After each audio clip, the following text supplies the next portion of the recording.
விஜய மாப்பிள பார்க்க வராங்க. பேண்ட் ஷர்ட்லாம் போடக்கூடாது, லட்சணமா வேட்டி சட்டை தான் போடணும்னு அவங்க அம்மா சொல்லிடுறாங்க.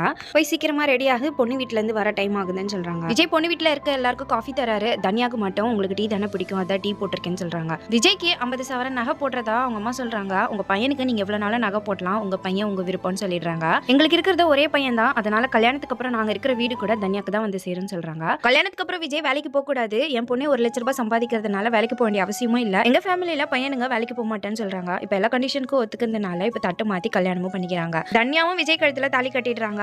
இப்போ அவங்க அப்பா அம்மா விட்டு பிரிஞ்சு போறதுனால விஜய் வந்து அழுறாரு. தன்யா வீட்டுக்கு போற விஜய் அங்க இருக்கிற எல்லாருமே புதுசா இருக்கிறதுனால என்ன பண்றதுன்னு தெரியாம முழிச்சிட்டு இருக்காரு. தன்யா விஜய் கிட்ட எங்க வீட்டுல இருக்க எல்லார்கிட்டயும் அட்ஜஸ்ட் பண்ணி போ அப்படின்னு சொல்றாங்க. காலையில விஜய் லேட்டா எழுந்துக்கிறதுனால அவங்க மாமனார் சீக்கிரமா குளிச்சுட்டு வந்து சாமிக்கு பூஜை பண்ணுன்னு சொல்றாரு. சாப்பாடு நல்ல காரம் அதிகமா இருக்குன்னு எல்லாருமே சொல்றாங்க. விஜயை ஒழுங்கா சமைக்க சொல்றாங்க. வீட்டுல இருக்க எல்லா வேலையும் செய்யறாரு. தன்யாக்கும் டிஃபன் பேக் பண்ணி அனுப்புறாரு. எல்லாரும் முன்னாடி தன்யா வாடி போடின்னு கூப்பிடாதுன்னு சொல்றாங்க. வெளியே போலான்னு சொன்னா கூட தன்யா டைம் இல்லைன்னு சொல்லிடுறாங்க. பக்கத்துல இருக்க தனியும் கூட விஜய் கூப்பிட்டு தான் வேலை வாங்குறாங்க. விஜய் தன்யா கிட்ட சொல்லி ஃபீல் பண்றாரு. அதுக்குள்ள மாமனார் மருமக சண்டை வந்துருச்சான்னு கிண்டல் பண்றாங்க. விஜயோட மாமனார் வீட்டு வேலை எல்லாத்தையுமே விஜய் வச்சு தான் வேலை வாங்குறாங்க. இதனால விஜய்க்கு ரொம்பவே கலப்பா இருக்கு.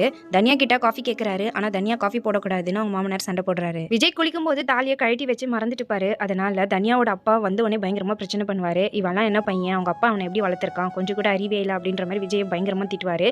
விஜய் எங்க அப்பா அம்மா பத்தி பேசாதீங்க, அவங்களை பத்தி நீங்க பேசக்கூடாதுன்னு சொன்னா, ஆமா இவ்வளவு கேவலமா அவனை வளர்த்து வச்சிருக்கான், அவன் என்ன. விஜய் தன்யாவோட அப்பாவை திட்டினதுனால தன்யா கோவப்பட்டு விஜயை அடிச்சிடுறாங்க. விஜய் தூக்கத்துல இருந்து எழுந்துக்கிறாரு. இது எல்லாமே கணவன் புரிய வருது. கனவுலே நம்மளுக்கு இவ்வளவு கஷ்டமா இருக்கே, பொண்ணுங்க இந்த வாழ்க்கையை தானே வாழறாங்க அப்படின்னு நினைக்கிறாரு. அடுத்த நாள் தன்யாவை பொண்ணு பார்க்க வரும்போது நானும் தன்யாவை சேர்ந்து கல்யாணம் பண்ணிக்கும் போது நாங்க 2 பேருமே தாலி கட்டிப்போம், 2 ஃபேமிலியும் ஒன்னா தான் இருக்கணும் அப்படின்ற ஒரு முடிவை எடுக்கிறாரு.